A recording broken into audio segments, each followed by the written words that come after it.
Selamat pagi bagi para siswa-siswi yang sedang belajar di rumah. Kali ini kita akan belajar secara online. Kita akan membahas materi tentang perencanaan, pementasan, pertunjukan teater dramatik.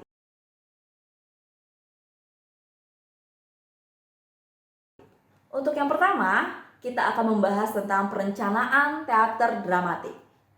Nah, yang pertama, memilih naskah. Apa itu naskah? Naskah adalah karangan yang berisi cerita atau lakon. Naskah berisi nama-nama dan lakon tokoh dalam cerita, dialog yang diucapkan para tokoh, dan setting panggung yang diperlukan. Pertimbangan dalam memilih naskah adalah jumlah tokoh di dalam naskah harus sesuai dengan jumlah anggota kelompok dengan kemampuan artistik untuk mewujudkan lakon di atas pentas. Naskah yang dipilih dapat berupa naskah yang sudah ada atau hasil karya sendiri. Dalam memilih naskah harus mempertimbangkan nilai-nilai sebagai berikut. Yang pertama itu ada nilai filosofis.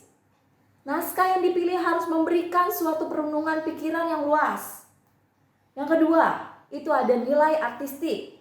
Naskah yang dipilih harus memiliki nilai keindahan. Nah, yang ketiga, itu ada nilai etis atau etika. Naskah yang dipilih harus memiliki pesan moral. Nah, yang terakhir itu ada nilai komersial. Naskah yang dipilih itu harus menarik perhatian masyarakat atau penonton.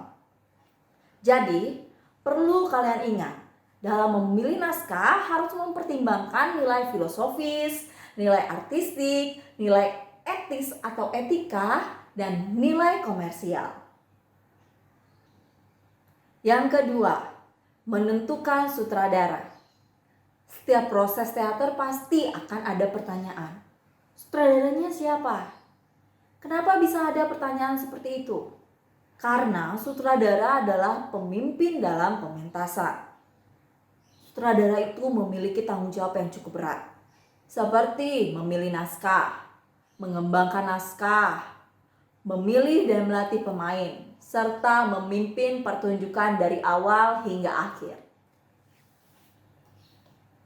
Yang ketiga, pemilihan pemain atau pemeran.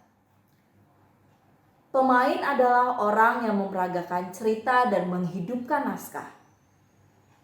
Jumlah pemain biasanya disesuaikan dengan jumlah tokoh yang dibutuhkan oleh cerita.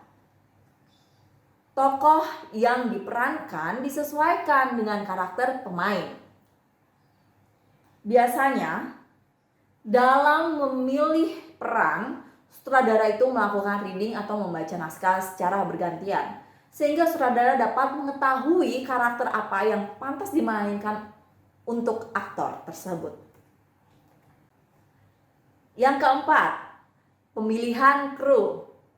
Kru adalah pelaksana teknis kerja produksi dalam bidang artistik atau bidang administrasi.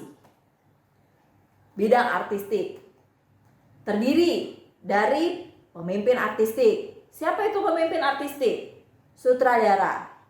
Setelah itu ada penata tari, penata musik, penata suara, penata cahaya atau lighting, penata rias dan busana, serta penata panggung. Nah, bidang selanjutnya, bidang administrasi. Itu ada pemimpin produksi. Siapa itu pemimpin produksi? Produser. Setelah itu ada seksi kelengkapan, ada seksi humas, seksi dana, seksi transportasi, seksi dokumentasi, seksi pemasaran dan publikasi, seksi konsumsi, dan sebagainya. Pokoknya menyesuaikan kebutuhan kalian pada saat garapan teater. Pertunjukan teater itu merupakan kerja kolektif dari berbagai unsur. Dengan kata lain, kerja teater merupakan suatu proses dan kolaborasi banyak orang dengan berbagai keahlian.